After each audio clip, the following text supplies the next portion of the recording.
கோயில் பகவத்க்கு அப்து ஆமே.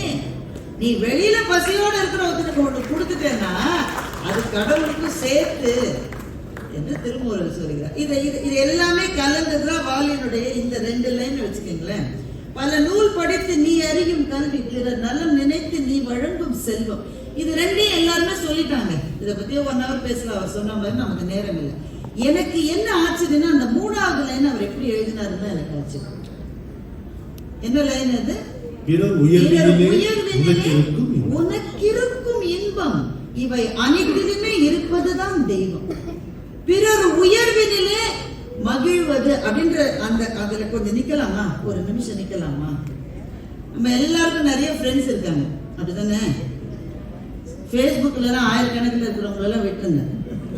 நம்ம பார்த்து அன்றாடம் பழகிக்கிற ரிலேட்டிவ்ஸ், ஃப்ரெண்ட்ஸ், வீட்லயே அண்ணன் தம்பி, அக்கா தங்க, கசின்ஸ், வடமாடர் கோயில் பகவத் உங்களுக்கு ஒண்ணு நல்லது கிடைச்சிருக்கு. நீ வெளியில பசியோட இருக்கிறவங்களுக்கு ஒண்ணு வைக்கிறேன்னா அதுக்கு ஏதோ ஒண்ணு கிடைச்சி ஒரு பெரிய ப்ரமோஷன், ஒரு பதவி, நீங்க நினைச்சு எல்லாமே கலந்து செய்வோம். 2 லைன் ஒண்ணு கிடைச்சிருக்கு.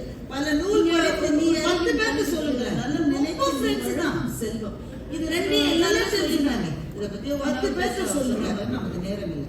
எனக்கு என்ன ஆச்சுன்னா அந்த 3வது லைன் அவர் எப்படி அப்படியே ஒரு புஷ்வானத்துல இருந்து பூக்கள் தூவுது அப்படி மகிழ்வாங்க.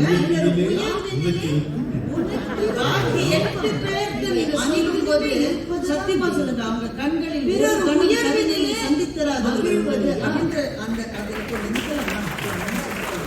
யாருமே கிடையாது, நம்ம எல்லாருக்கும் நிறைய ரொம்ப ஃப்ரெண்டு, அப்படிதானே? அந்த ஒரு நிமிஷம் கையில பாத்தீங்களா, ஆயிரக்கணக்கில் இருக்கிறவங்க எல்லாம் விட்டுங்க. அதுக்கப்புறம் தான் சொல்லுவாங்க,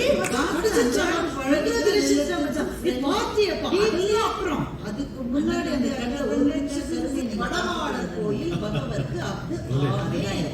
நீ வெளியில பசியோட கொடுத்துட்டேன்னா கூட பிறந்தவங்க அவங்களுக்கு சேர்த்து பிறர் உயர்வு நிலையை இது எல்லாமே கலந்துதான் வாலினுடைய 2 லைன் பல நூல் படித்து நீ வாலி சொல்றாரு. கடவுள் அங்க இருக்காருன்னு சொல்லுகிற போது வாலியுடைய உயர்விலே காயப்பட்டவர்கள் எத்தனை பேரை வாலி எனக்கு என்ன ஆச்சு நம்ம இந்த 3வது லைன் அவர் ஒரு ஸ்பேஸ வந்து அந்த கவிதையில கொடுக்கிறார். அப்போ இந்த கடவுளை நோக்கி போகிற நம்முடைய பயணம் ரொம்ப கடுமையா இருக்கும். இன்பம் அதுல